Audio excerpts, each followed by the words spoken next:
Hello everyone, welcome to math easy.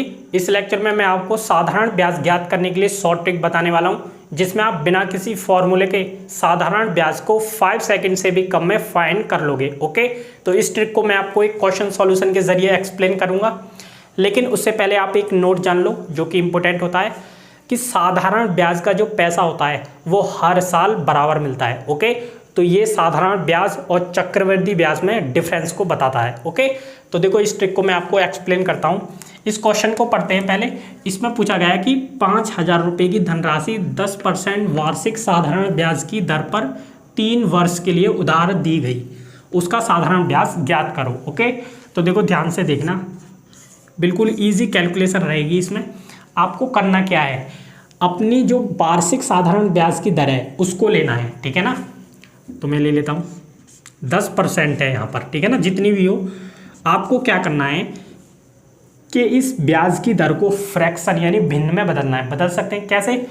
Percent को हटाना है और 100 से डिवाइड करना है। आप भी जानते हो जब भी हम परसेंट को हटाते हैं तो 100 से डिवाइड करते हैं, तो इसका मतलब होगा 10/100।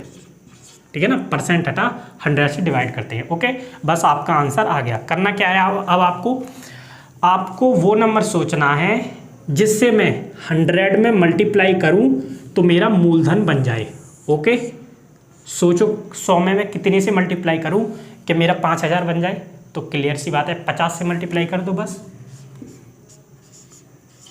ठीक है ना, लेकिन जितने से मल्टीप्लाई यहाँ पर करिए उतने से ऊपर करनी पड़ेगी। ये तो भिन्न का रूल होता है कि जब भी हम कोई फ्रैक्शन लिखा हुआ है, अगर आपने 10 से मल्टीप्लाई ऊपर करिए तो 10 से ही नीचे करनी पड़ेगी। ठीक है ना, तो ये बेसिक रूल होता है। तो 50 से यहाँ पर करिए तो 50 से ही ऊपर आपको करनी पड़ेगी। तो बस ऊपर वाली जो मल्टीप्लाई होकर जो भी वैल्यू आएगी वही आपका 1 साल का साधारण ब्याज का पैसा होगा। तो ये कितना आ गया? 500 रुपये हो गया। तो यही क्या है? 1 साल का साधारण ब्याज। बस 1 साल का निकल गया। अब आप कितने भी साल का निकाल सकते हो इससे।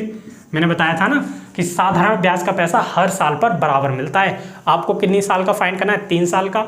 तो 1 साल में जब 500 मिल रहा है तो 3 में कितना मिलेगा? 1500। ठीक है ना, तो आसानी से उसी जितने साल का चाहिए उतने में मल्टीप्लाई कर देना 1 साल के में, तो ये 1500 आ गया। बस यही आपका आंसर हो गया। ओके, अब आपको अगर मिश्र धन और पूछा होता तो मिश्र धन आप जानते हो क्या होता है? मूलधन प्लस साधारण ब्याज।